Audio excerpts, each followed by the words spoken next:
হাওড়ার বেলগাছিয়া স্থানীয়রা এই মুহূর্তে কি অবস্থায় রয়েছেন, কি হাহাকার, সেই ছবিটা আমরা দেখাচ্ছিলাম। আমাদের দুই প্রতিনিধি আমাদের সঙ্গে রয়েছেন এই মুহূর্তে আমাদের প্রতিনিধি পিঙ্কি অধিকারী এবং রয়েছেন তার সঙ্গে আরও এক প্রতিনিধি প্রসেনজিতের সঙ্গে আমরা কথা বলবো, কিন্তু তার আগে একবার পিঙ্কির সঙ্গে কথা বলবো। পিঙ্কি, তুমি যে ছবিটা তুলে ধরছিলে তাতে আমরা দেখতে পাচ্ছিলাম যে একদিকে মানুষের হাহাকার এবং ক্ষোভ বাড়ছে, আর সেই জায়গা থেকে তারা তো মেন রোড থেকেও বিচ্ছিন্ন হয়ে যাচ্ছে। কি বলছেন এই মুহূর্তে তারা, আগামীতে কি ভাবছেন? বেশ বেশ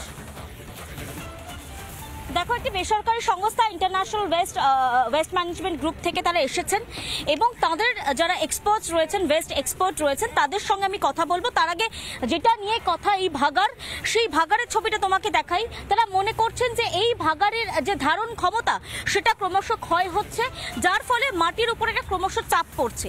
দীর্ঘদিন ধরে হাওড়ায় ইলেকশন নেই, হাওড়া পুরসভায় নির্বাচন নেই, কারা দেখবেন, কারা এটাকে দেখাশোনা করবেন, সে নিয়ে একটা জটিলতা তৈরি হয়েছে।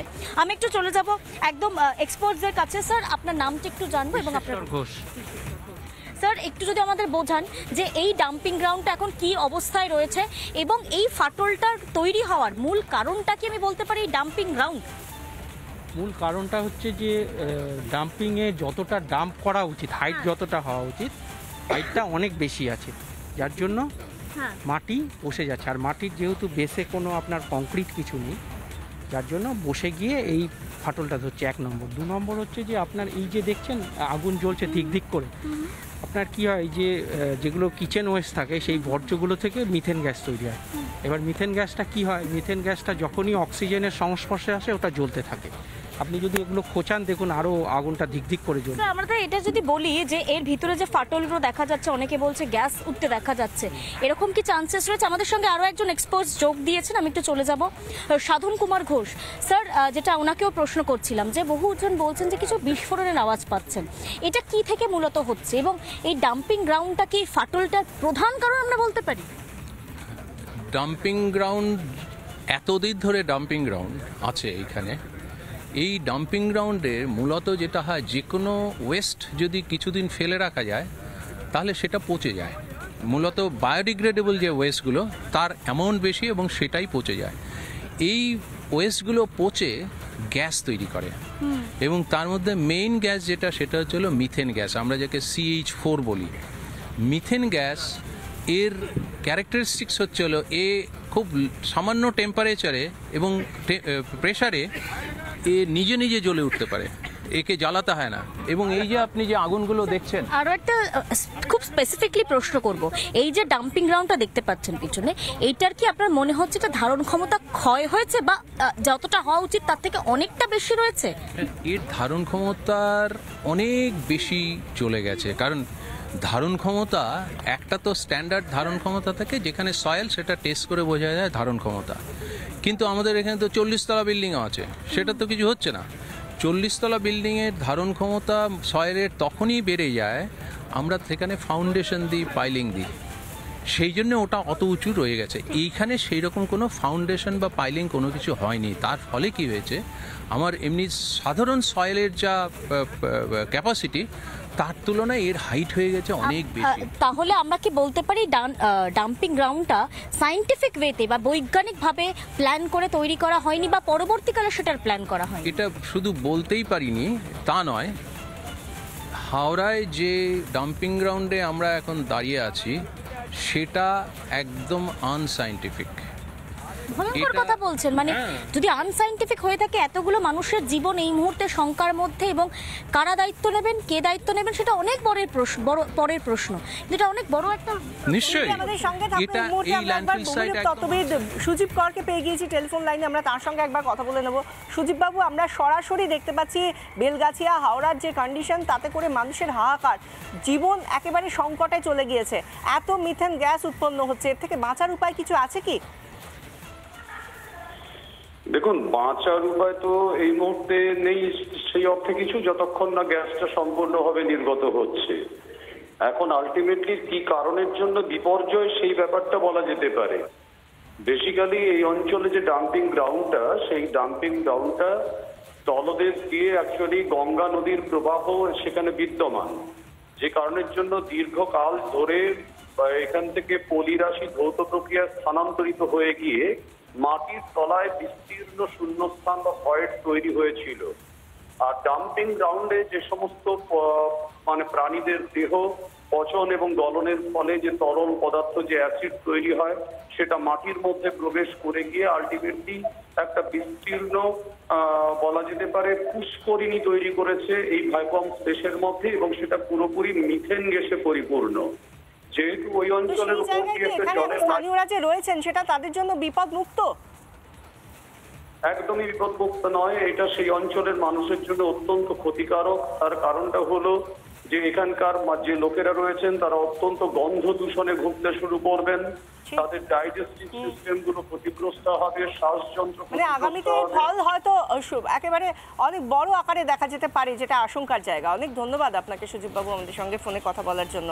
কথা বলছিলাম ভূমিরূপ তত্ত্ববিদ সুজীব কর আমাদের সঙ্গে ছিলেন, এবং এর পাশাপাশি আমাদের সঙ্গে আমাদের অপর প্রতিনিধি প্রসেনজিৎ রয়েছেন হাওড়ার বেলগাছিয়া থেকে। প্রসেনজিৎ, মানুষের ক্ষোভ রয়েছে, ইতিমধ্যেই বলা হচ্ছে আর কোনো জঞ্জালের গাড়ি তারা ঢুকতে দেবেন না, কিন্তু আদতে বাস্তবের ছবিটা কি? একেবারে আমি তোমাকে বলবো যে জঞ্জালের গাড়ি যেভাবে ঢুকতে দেওয়া হবে না বলছে এলাকাবাসীরা, কিন্তু হাওড়ার একটা যে পরিকাঠামো সেই পরিকাঠামো নেই। আমার ক্যামেরা পার্সনকে একটু দেখাতে বলবো, জঞ্জালের গাড়ি কিন্তু অলরেডি যাচ্ছে এবং যাতায়াত করছে, কিন্তু এলাকার মানুষের বিক্ষোভ রয়েছে। আমি একটু বিক্ষোভকারীদের সঙ্গে একটু কথা বলার চেষ্টা করবো বিশাখা, কারণ হচ্ছে যে এই যে বিক্ষোভ, কারণ রন্তে রন্তে এই এলাকার বিক্ষোভকারীদের তাদের রূপ বদলাচ্ছে, কারণ তারা কিছু পাচ্ছে না, জল পাচ্ছে না, খাবার পাচ্ছে না, এবং এলাকার মানুষজনেরা তারা এখন অসহায় হয়ে তারা গেটের কাছে বসে রয়েছে, তাদের কাছে খাবার আসছে না, তারা দীর্ঘদিন ধরে জল পাচ্ছে না। ঘর কি সমস্যা হচ্ছে আপনাদের? আমাদেরকে একটা করে ছাদ চাই, ঘরের মধ্যে ঘর, জলের মধ্যে জল, আর আমাকে খাবার মধ্যে খান। কারেন্টটা কি ইনসাফি হচ্ছে যে আমরা গরিব আছি আমরা পাবো না, যারা মাতুয়ার আছে পকেট গরম আছে তারা ঘর বাড়ি পাবে, গরিব মানুষরা কোথায় যাবে? মরে যাবে। এখানটা মরে যাব, না দিলে এখানটা মরে যাবো, মরে যাবো না কোথাও সরে আমরা যাবো না। কেন কেন আপনারা কেন আমরা মরে যাবো, এই ভালো ছেড়ে যাবো না। আমাদেরকে একটা করে বাড়ি দিতে হবে, না হলে সবকে একটা করে বাড়ি দাও, গরিব মানুষ আছে বাচ্চাদেরকে নিয়ে থাকবে। এই অবস্থায় তুমি বুঝতে পারছো বিশাখা যে এই অবস্থা হয়ে দাঁড়িয়েছে, যে এই এলাকার মানুষদের বিক্ষোভ, কারণ যে চেনা যাদের মুখ চেনা তারা পাচ্ছে সুবিধা এবং অন্যান্যরা কোনো সুবিধা পাচ্ছে না। এবং আরো একটা মারাত্মক অভিযোগ, যে এই অভিযোগের ভিত্তিতে এলাকার মানুষজনেরা তারা চাইছে যে তাদের মাথার ছাদ, এবং তারা চাইছে যে তাদের পানীয় জল, এবং তারা যে ঘর ছাড়া হচ্ছে তাদের একটা ঘরের ব্যবস্থা করে দিক।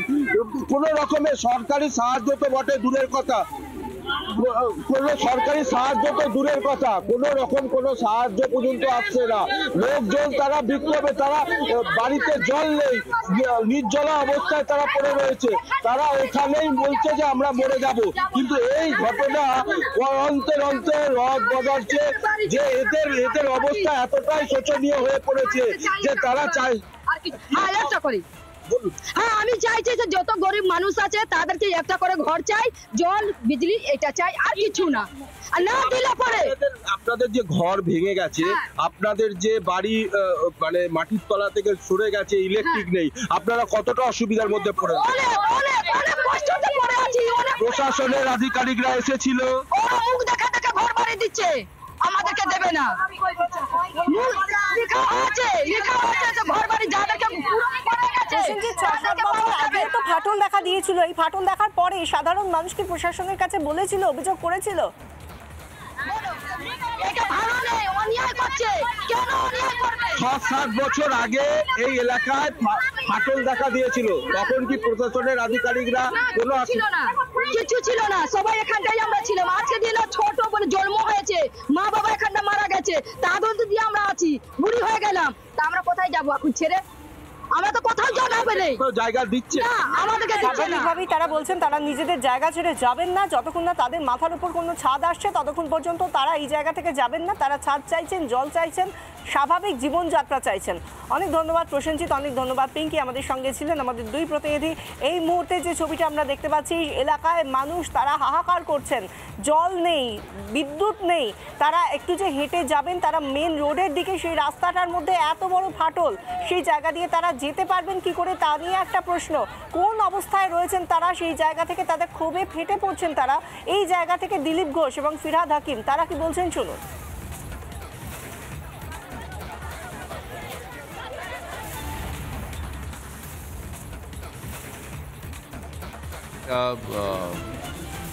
বড় মানে ধাপার মাঠের মতন একটা বড় পাহাড় হয়ে গেছিল, সেখান থেকে একটা অংশ ভেঙে পড়ে যায়।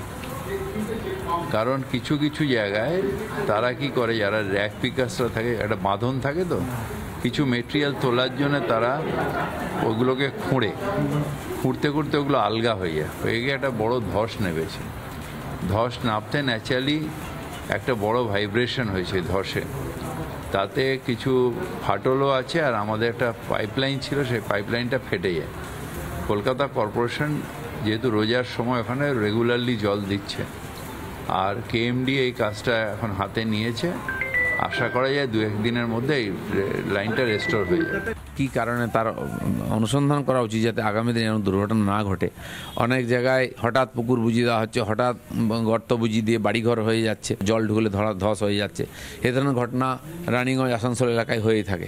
আজ হাওড়ায় কেন এ ধরনের ঘটনা ঘটছে, অনুসন্ধান করা উচিত। মানুষ তো ভয়ে ভয়ে বেঁচে থাকবে। নানা ধরনের কন্টেন্ট দেখার জন্য লাইক করুন, শেয়ার করুন আমাদের ফেসবুক পেজ, সাবস্ক্রাইব করুন আমাদের ইউটিউব চ্যানেল।